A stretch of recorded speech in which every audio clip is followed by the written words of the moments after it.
25,000 का डिफरेंस हुआ दोनों क्रमागत महीने में।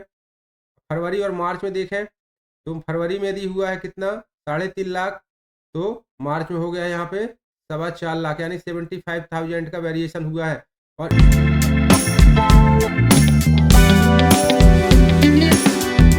Friends, welcome to ECA smart study. Friends, आज हम डिस्कस करेंगे मैथमेटिक्स का एक बहुत ही इंपॉर्टेंट टॉपिक, जिसे हम कहते हैं डेटा इंटरप्रिटेशन, या फिर आंकड़ों का चित्रों के अनुसार प्रदर्शन।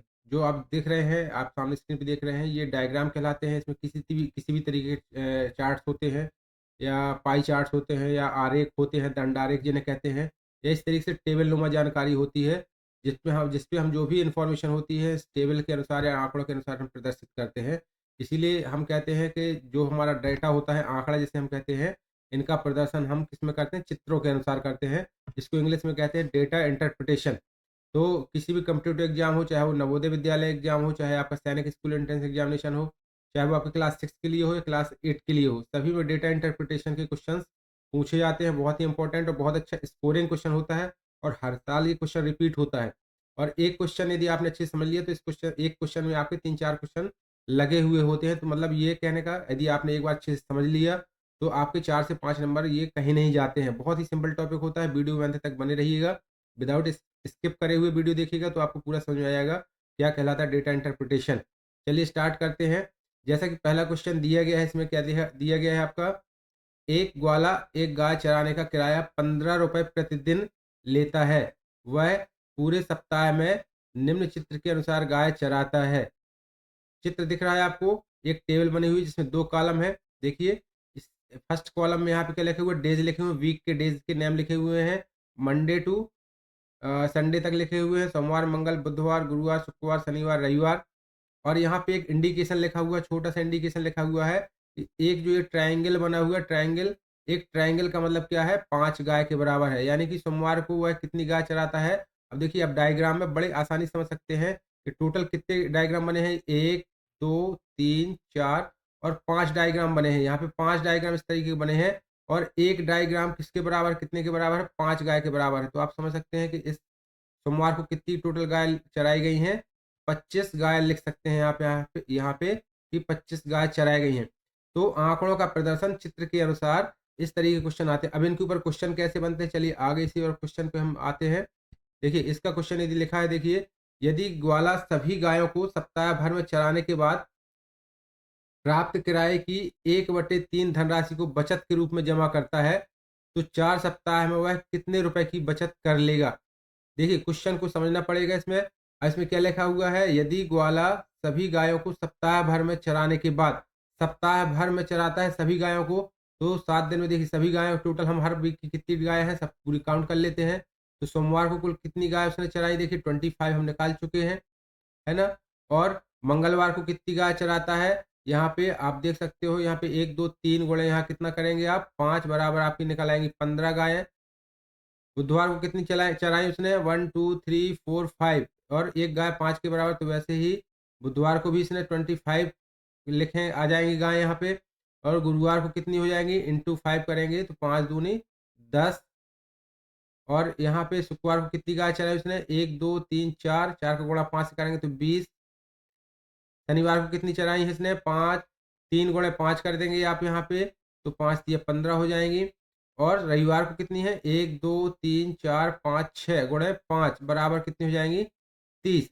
अब पूरे वीक में आपको पूछा गया उसमें कि सप्ताह भर में चराने के बाद प्राप्त किराए की धनराशि, तो पूरी सप्ताह में कुल कितनी गाय उसने चराई, देखिए। तो पहले आप जोड़ेंगे 25, ये ऊपर वाली 25 प्लस 15 करेंगे, इसके बाद फिर 25 प्लस करेंगे, फिर इसके बाद आप करेंगे 10, 10 के बाद 20 प्लस कर देंगे, फिर इसके बाद 15 प्लस करेंगे, और फिर इसके बाद 30, सभी को जोड़ दीजिए तो टोटल गाय आ जाएंगी आपकी 5 10 15 20 की शून्य हाथ से लाएंगी 2, 2 और 2 4, एक 5 2 7, एक 8 2 10, एक 11 3 14, यानी कि 140 गाय उसने, देखिए पूरे सप्ताह में कितनी गाय चराई है, 140 गाय पूरे सप्ताह में चराई हुई हैं।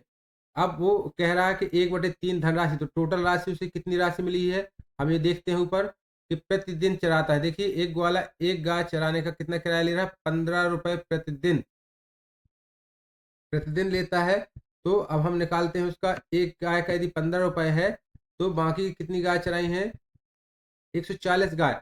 तो 140 गाय का कितना हो जाएगा टोटल उसका? चलिए इसको आगे और सॉल्व करते हैं। आगे सॉल्व करने के लिए हम क्या करेंगे, यहाँ पे देखिए 140 गुणे 15, तो उसका एक दिन का किराया निकल आएगा। 140 गुणे 15 करेंगे तो 15 शून्य शून्य, 15 चौको 60 की शून्य, हासिल 15 शून्य की शून्य, 15 चौको 60 की शून्य, हासिल आएंगे 6, और 15 एकम 15, 15 और 6 कितना हो जाएगा आपका? 2100 रुपये। 1500 2100 रुपये उसका क्या आया? ये एक दिन का।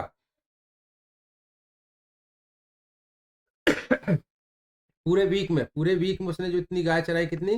2100 रुपये की गाय चराई। अब इसका ये 1/3 कितना कर देता है? बचत के रूप में जमा करता है। तो 4 सप्ताह में वह कितने रुपए की बचत करेगा? तो उसका 1/3 निकाल लेते हैं। 1/3 कैसे निकालेंगे? गुणे 1/3 कर देंगे आप इसमें, तो 30 सत्ते 21, 3 से काटेंगे तो 3 सत्ते 21, यानी 700 रुपये वो कमाता है 1/3 में। अब इस तरीके से उसका यदि एक सप्ताह का 700 रुपये की बचत हो रही है, तो क्वेश्चन कह रहा है कि 4 सप्ताह में कितने रुपए की बचत करेगा? तो इनटू कर देंगे हम इसमें 4, बराबर हो जाएगा 7 चौको 28, यानी कि 2800 रुपये वह कितने 4 सप्ताह में 2800 रुपये की बचत करेगा। स्टूडेंट समझ में आ गया होगा फुली? यदि नहीं आया तो आप कमेंट करके बताइएगा।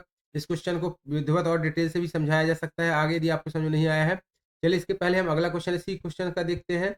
अगला क्वेश्चन क्या है इसमें?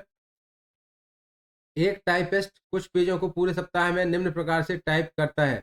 देखिए अगला क्वेश्चन आ गया है डेटा इंटरप्रिटेशन का, कि एक टाइपिस्ट कुछ पेजों को पूरे सप्ताह में निम्न प्रकार टाइप करता है: सोमवार, मंगल, बुध, गुरुवार, शुक्रवार, शनिवार और रविवार। यहाँ पे जो एक साइन है वो कितने का? 10 पेज को इंडिकेट करता है। अब आप यहाँ पे देखिए, क्वेश्चन देख लीजिए पहले, फिर उसके अनुसार इसको हल करते हैं। टाइपिस्ट का बुधवार, गुरुवार एवं रविवार को मिलाकर कुल टाइप किए गए पेजों का औसत प्रतिदिन क्या होगा?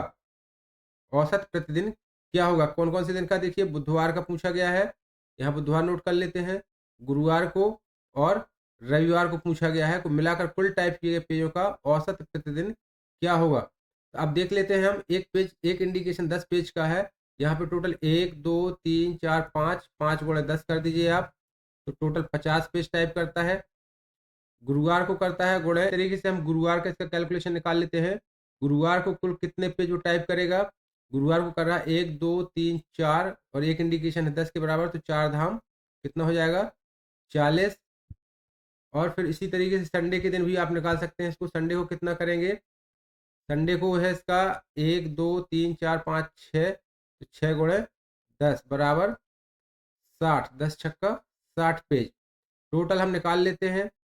टोटल कितना हो जाएगा? 50 40 90, 90 और 60 कितना हो जाएगा? 150। यानी कि वह 3 दिन में कितने पेज निकालता है? 150, 150 पेज निकालता है। अब कह रहा है टाइपिस्ट का बुधवार, गुरुवार और रविवार को मिलाकर कुल टाइप किए गए पेजों का औसत प्रतिदिन क्या होगा? औसत निकालने के लिए यही समीकरण होता है, आंकड़ों का योग। क्या होता है? आंकड़ों का योग, आंकड़ों का योग बटी संख्या। तो आंकड़ों का योग हमारा 150 है, और कुल संख्या कितनी है? 3 दिनों का निकालना है। तो 150 बटे आप 3 कर देंगे, इसको काटेंगे तो 3 5 15 और 3 शून्य शून्य, यानी कि 50 पर पेज। उसका यदि औसत निकाला जाए तो प्रतिदिन के हिसाब से वो कितना निकाल रहा है? 50 पेज प्रतिदिन निकाल रहा है। करेक्ट आंसर हो जाएगा ऑप्शन नंबर सी। एक कंपनी ने अक्टूबर माह में प्रतिदिन अपने सामान की बिक्री निम्न ग्राफ के अनुसार की। बताइए पूरे महीने में उसने कौन सा आइटम अधिकतम बेचा? तो ये ग्राफ बना हुआ है आपके सामने। बेचे गए आइटम की संख्या ये दिख रही है आपकी स्क्रीन में, इस साइड ऊपर की ओर, और सामान क्या क्या बेचा, ये सामान के लिए इंडिकेशन है। तो प्रतिदिन के हिसाब से है ये। बेचे गए आइटम की संख्या कितनी? 15 आइटम बेचे उसने, 30 आइटम बेचे, 45 60 75 90। ये क्या है? वॉशिंग मशीन है, फ्रिज है, टीवी है, डीवीडी है, कूलर है। ये इंडिकेट कर, जो हमारे ये वार है इस तरीके से, ये दिखा रहा है वॉशिंग मशीन को, ये फ्रिज को दिखा रहा है, ये टीवी को दिखा रहा है इस तरीके से, डीवीडी, और ये कूलर। अब ये कूलरों की संख्या है, ये बता रहा है कि वॉशिंग मशीन कुल कितनी बेची गई? 30 बेची गई। फ्रिज कितने बेचे गए? 60। और टीवी बेची गई 75। अब क्वेश्चन इसका देखते हैं किस तरीके से इसमें क्वेश्चन बन रहा है। एक कंपनी ने अक्टूबर माह में प्रतिदिन अपने सामान की बिक्री निम्न ग्राफ के अनुसार की, तो बताइए पूरे महीने में उसने कौन सा आइटम अधिकतम बेचा। दिख रहा है इसमें बहुत सिंपल क्वेश्चन है। पूरे महीने में उसने कौन सा आइटम अधिकतम बेचा, तो सबसे ज़्यादा सेलिंग किसकी है, बेचे गए आइटमों की संख्या देखिए यहाँ पे। टीवी कितना बेचे हैं, 75 टीवी उसने बेचे हैं। ग्राफ को, चित्र को देख के बड़ी आसानी से कोई भी स्टूडेंट इसको बता सकता है। तो टीवी उसने 75 टीवी बेचे हुए हैं, तो करेक्ट आंसर हो जाएगा हमारा ऑप्शन नंबर सी।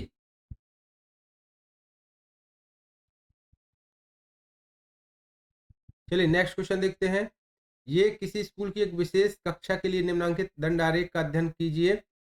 इस तरीके से दिया गया, विद्यार्थियों की संख्या दी गई है, ये बढ़ते क्रम में ऊपर की ओर जो वर्टिकल लाइन दी गई है वो स्टूडेंटों की संख्या दी गई है, और ये वर्ष दिए गए हैं 2017, 18, 19, 20, 21। इसको अध्ययन करने के बाद जो क्वेश्चन पूछे गए हैं उनको हमें सॉल्यूशन देना है। फ्रेंड्स, यदि वीडियो अच्छा लग रहा हो तो प्लीज़ लाइक ज़रूर करें, और साथ ही इसको अपने फ्रेंड्स के साथ शेयर करें।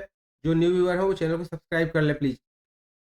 वीडियो को लाइक करने से मुझे मोटिवेशन मिलेगा, ताकि और साथ ही ये वीडियो अधिक से अधिक स्टूडेंट्स के पास पहुंच पाएगा और उन्हें इसकी हेल्प मिल पाएगी।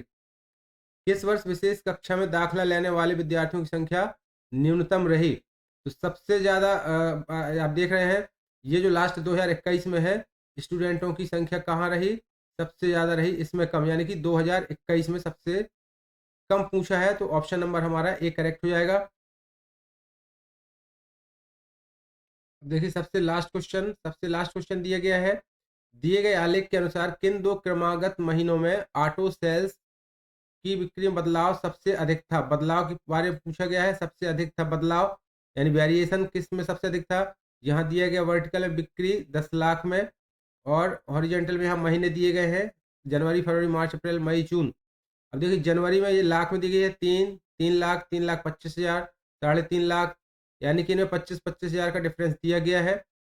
अब देखिए जनवरी में जो बिक्री हुई 3,75,000, फिर फरवरी में 3,50,000, यानी कि यहाँ पे केवल 25,000 का डिफरेंस हुआ दोनों क्रमागत महीने में। फरवरी और मार्च में देखें तो फरवरी में यदि हुआ है कितना, 3.5 लाख, तो मार्च में हो गया है यहाँ पे 4.25 लाख, यानी 75,000 का वेरिएशन हुआ है। और इन्हीं में सबसे ज़्यादा हमें वेरिएशन देखने को मिल रहा है इन 2 महीने में। बाकी सभी की जो ग्राफ लाइन है आप ये देखिए, इनकी और देख लेते हैं लास्ट में। इसमें कितना हुआ है, 4,75,000, और इसमें हुआ है, ये देखिए इस महीने में अप्रैल और मई में जो हुआ, मई में हुआ है, मई में हो गया है 3,75 डाउन हो गया है ये, यानी कि जो 4.25 लाख यानी 4,75,000 जो अप्रैल में हुआ था वो गिर के मई में हुआ, 1 लाख का अंतर आ गया।